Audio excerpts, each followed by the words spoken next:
డబ్బు, అనారోగ్యం, ఉద్యోగం, వ్యాపారం అప్పులతో బాధపడుతున్నారా? వెంటనే ఈ వెబినార్లో జాయిన్ అవ్వండి. నమస్తే, వెల్కమ్ టు సుమన్ టీవీ. ప్రస్తుతం మనతో పాటు ఉన్నారు business analyst doctor Nandi Rameshwar Rao గారు. నమస్తే సార్. సార్, చాలామంది బంగారం తాకట్టు పెడుతూ ఉంటారు. తాకట్టు పెట్టడానికి వెళ్ళినప్పుడు ఖచ్చితంగా బ్యాంక్ వాళ్ళు క్రెడిట్ స్కోర్ ఎలా ఉంది, వీళ్ళు తిరిగి మళ్ళీ చెల్లిస్తారా, ఈ ఇంట్రెస్ట్ అవన్నీ కడతారా, కట్టగలిగే సామర్థ్యం ఉందా వీళ్ళకి, ఇలాంటివన్నీ చూస్తూ ఉంటారు. అసలు మామూలుగా మనం బంగారం తాకట్టు పెట్టాలన్నప్పుడు తెలుసుకోవాల్సినటువంటి జాగ్రత్తలు ఏమైనా ఉంటాయా సార్? అసలు బంగారమే కాదండి, ఏది పెట్టినా ప్రాపర్టీ పెట్టి కూడా లోన్ తీసుకుంటారు, గోల్డ్ పెట్టి లోన్ తీసుకుంటారు, వెండి పెట్టి లోన్ తీసుకుంటారు. ఎక్కడికి వెళ్ళినా కొన్ని పారామీటర్స్ అయితే కంపల్సరీ చెక్ చేయాల్సిన అవసరం ఉంది. ఎందుకంటే గోల్డ్ అనేది సెంటిమెంటల్. చాలామంది డైవర్స్లు కూడా అయిపోతాయి. భర్త బిజినెస్ చేస్తానంటాడు, జాబ్ మానేసి ఆ బిజినెస్కి పెట్టుబడి ఉండాలి, తక్కువ అవుతుంది. గోల్డ్ ఒక 6 కేజీ 1/4 కేజీ ఉందనుకోండి, పెట్టి దాని మీద 60-70% వరకు లోన్ ఇస్తారు. కానీ ఇవ్వరు. కొంతమంది మంగళసూత్రాల దాకా కూడా వస్తారు. అది కరెక్ట్ కాదు. ఎందుకంటే మనం చేసుకుంటే మన స్పేర్ మనీతో చేసుకోవాలి, కానీ భార్య దగ్గర లేకపోతే అమ్మ దగ్గర తీసుకొని వెళ్ళి చేయడం అది తప్పదంటే ఇవ్వాలి. కానీ బట్ దట్స్ అది కాకుండా ప్రికాషనరీ ఏం తీసుకోవాలంటే ఫస్ట్ ఎవరి దగ్గర అయితే మీరు పెడుతున్నారు, కొంతమంది ఇండివిజువల్గా పెడతారు, తాకట్టు అంటారు. ఇప్పుడు డబ్బు గ్రామంలో పంచాయతీ ప్రెసిడెంట్, మున్సిపో ఎవరో ఉంటారు, వాళ్ళు జనరల్గా డబ్బులు ఉన్న వాళ్ళు ఉంటారు. కాబట్టి వాళ్ళు ఇచ్చేసి వాళ్ళు ఎంత ఇస్తున్నారో ఏం రాస్తున్నారో తెలియదు, బ్లాంక్ పేపర్ని సంతకం పెడతారు మీరు, విచ్ ఈజ్ రాంగ్. బ్లాంక్ పేపర్ని ఎప్పుడు సంతకం పెట్టకూడదు. తర్వాత ఏమైనా రాసుకోవచ్చు. కానీ నేను సో ఇక్కడ రెండు కోణాల్లో మనం, ఒకటి ఇండివిజువల్కి ఇస్తే ఎట్లా, బ్యాంకులో పెడితే ఎట్లా. సపోజ్ బ్యాంకులో పెడుతున్నారు, బ్యాంకులో పెడితే అది బ్యాంక్ రెప్యుటేషన్ ఏంటి, ఎన్ని రోజులు మార్కెట్లో ఉంది, కస్టమర్స్ దాని గురించి ఏమనుకుంటారు. ఈ రోజుకి మీరు చూస్తే నేషనల్ బ్యాంక్కి వెళ్తే డీడీ కావాలంటే 6 గంటల సేపు పడుతుంది. అదే మీరు ప్రైవేట్ బ్యాంక్కి వెళ్ళారనుకోండి, ఐసిఐసిఐ చూసి 5 minutes ఇస్తాడు. సర్వీస్ చూడండి, హాస్పిటాలిటీ, కూర్చోమ్మా నువ్వు అంటాడు. కానీ వీళ్ళు yes madam whatever lot of private and government. నేను మొన్న థాయిలాండ్ వెళ్ళాను, బ్యాంకాక్ పట్టావని. వెళ్ళినప్పుడు I was shocked, 80% ladies are working, gents are not working ఎక్కువ. రెండోది ఇంపార్టెంట్ ఫ్యాక్ట్ అంటే వెరీ స్మైల్, టెన్షన్ అనేది లేదు ముఖం మీద, కూల్గా హాస్పిటల్ నవ్వుతూ. ఒక్కడ హార్న్ కొట్టలేదండి రోడ్డు మీద. నేను అన్ని రోజులు ట్రావెల్ 1 week ట్రావెల్ చేశాను, not even a single horn. మనోడు ఒక్క సెకండ్ ఆగితే భయంకరమైన టార్చర్ ఉంటుంది. అంటే అక్కడ హార్న్ కొడితే ఫైన్ అంట. యూ కెనాట్ ఎంతైనా అంటే ఒకటే లేదు, ఒకటే అనగా మళ్ళీ ఈ సందులు ఆ సందులు దూరం ఉండదు. Discipline, what I'm saying, discipline అది ఇంపార్టెంట్. ఇక్కడ మీరు వెళ్ళినప్పుడు కూడా బ్యాంక్ది తాలూకా హిస్టరీ, బిల్డర్ రియల్ ఎస్టేట్లో ఏమన్నా బిల్డర్ హిస్టరీ అన్నాం, ఏజెంట్ దగ్గర ఏజెంట్ హిస్టరీ ఉంది. ఇక్కడ బ్యాంక్ హిస్టరీ. ఇప్పుడు ప్రుడెన్షియల్ బ్యాంక్ అని ఉండేది ఒకటి, చాలా పెద్ద బ్యాంక్, 8 years బ్యాంక్. 3-4% పర్ మంత్కి ఇచ్చేవాడు ఇంట్రెస్ట్. 3-4%. సంవత్సరానికి SBI 7-8% ఇస్తే మంత్కి 3-4% ఇచ్చేవాడు. అంటే డెఫినెట్గా ఆరే దీపంకి వెలుగు ఎక్కువ ఉంటుంది. ఇప్పుడు తెలుసా మీకు, ఆరే దీపం ఆరిపెట్టు ఒక్కసారి వెళ్ళిపోతుంది. అట్లా మూసే బ్యాంక్కి కథలు ఎక్కువ ఉంటాయి. So never tempt. రియాలిటీ చూసుకోండి, 4-5 బ్యాంకులు చెక్ చేసుకోండి. అన్ని బ్యాంకులు మంచివి, అన్ని బ్యాంకులు చెడ్డవే. ఇప్పుడు ఇవాళ మంచి బ్యాంకు, రేపు చెడ్డ. చార్మినార్ బ్యాంక్ పోయింది, జీటీబీ బ్యాంక్, చాలా బ్యాంకులు పోయినాయి మార్కెట్ గతంలో చూసుకుంటే. సో నేను అనేది అంటే లోన్ ఇచ్చేటప్పుడు ఫస్ట్ బ్యాంక్ హిస్టరీ చూడండి. దాన్ని నేషనల్ బ్యాంకా, గ్రామీణ బ్యాంకా, స్టేట్ లెవెల్ బ్యాంకా, లేకపోతే వరల్డ్ లెవెల్ బ్యాంకా. ఇప్పుడు HDFC ఎక్కడ పడితే అక్కడ ఉంది, కానీ మన ఆంధ్ర బ్యాంక్ అక్కడ లేకపోవచ్చు. గ్రామీణ బ్యాంక్, కోఆపరేటివ్ బ్యాంక్స్ ఒకటి చూసుకో. ఎప్పుడు కూడా చిన్న బ్యాంకులు కూడా ఎక్కువ రేట్లు ఇస్తాయి, కానీ ఉంటుందో లేదో తెలియదు మీకు. ఈ national banks 90% government managed bank. ఇందులో ప్రైవేట్ బ్యాంక్స్ అయితే గవర్నమెంట్ బ్యాంక్స్కి వెళ్ళండి. ప్రైవేట్ బ్యాంకులు ఎప్పుడు కూడా processing fee, hidden charges, yield rate అంటాం, ఈల్డ్ రేట్ ఎక్కువ ఉంటుంది. ఇక్కడ గోల్డ్కి వచ్చేసరికి వాళ్ళు ఫస్ట్ చూసుకోవాల్సింది అంటే వీళ్ళు ఇచ్చిన క్వాలిటీకి టెస్ట్ చేసుకొని సర్టిఫికేట్ పెట్టుకోవాలి. ఇప్పుడు గోల్డ్లో పక్కపక్కనే షాపులు ఉంటాయి, వీడి రేట్ ఉంటుంది, వాడి రేట్ ఉంటుంది, వేరేగా ఉంటుంది. అంటే అందులో గోల్డ్ కంటెంట్ కాంపోజిషన్ తీసుకుంటే దాంట్లో కాపర్ ఎంత ఉంది అవన్నీ క్యాలిక్యులేట్ చేస్తుంటుంది, పర్సంటేజ్ ప్యూరిటీ ఎంత ఉందని. ఆ టెస్ట్ పెట్టుకోవాలి మీరు. ఎందుకంటే రేపు పొద్దున సేమ్ డూప్లికేట్ క్రియేట్ చేయొచ్చు కదా. అండ్ డూప్లికేట్ నగలు బాగా మెరుస్తాయి, ఒరిజినల్ కంటే బాగా. పట్టు చీర ఉందా, పట్టు చీర ఒరిజినల్ పట్టు ఎప్పుడు మెరదు మీరు చూడండి, కానీ డూప్లికేట్ బాగా తల మెరుస్తుంటుంది. మనం మెరిసింది కొనుక్కుంటే మోసపోయినట్టే. అదే ఒకటి నేను ఎప్పుడు తీసుకోలేదు, అవసరం లేదు దేవుడి వల్ల. ఎవరైనా పెట్టుకొని అవసరం ఎంత అసలు ఈఎంఐ లేకపోవడం మంచిది, ఉంటే తలకాయ నొప్పే. ఒకవేళ కంపల్సరీ చదివించాలి, మా అమ్మాయి పెళ్లి చేయాలనుకుంటే ఏదో చేయాలనుకుంటే పెట్టి first you should have testing certificate. మీరు మార్కెట్లోకి వెళ్తే సమ్ ఫ్యూ రూపీస్ తీసుకొని మీకు మెషిన్స్ వచ్చాయి. ఆ ఆర్నమెంట్ అక్కడ పెడితే ఎంత పర్సంటేజ్లో ఉంది ఏముంది అనేది మీకు క్లారిటీగా ఇస్తాడు. అది ఉండాలి ఒకటి. రెండోది బ్యాంక్ రెప్యుటేషన్లో చూసుకోవాలి.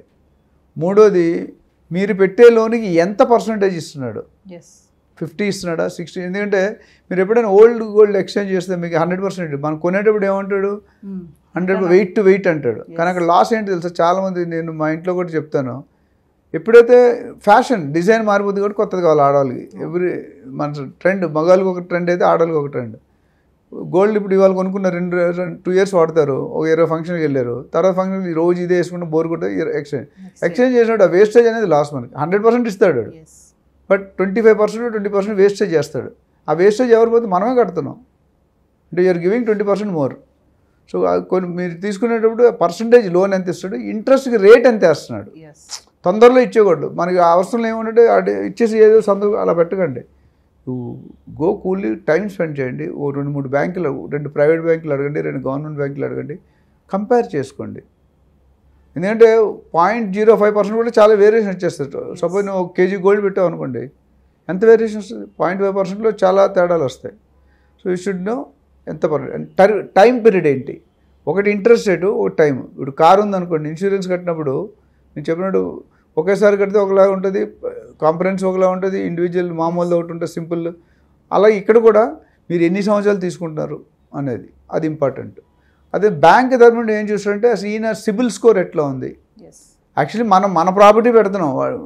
ఇల్లు అంటే లోన్, ఇల్లు మనం పెడతాం డాక్యుమెంట్స్, గోల్డ్ అంటే గోల్డ్ పెడతాం. కానీ అయినా సరే మనల్ని క్వశ్చన్లు అడుగుతాడు ఆయన.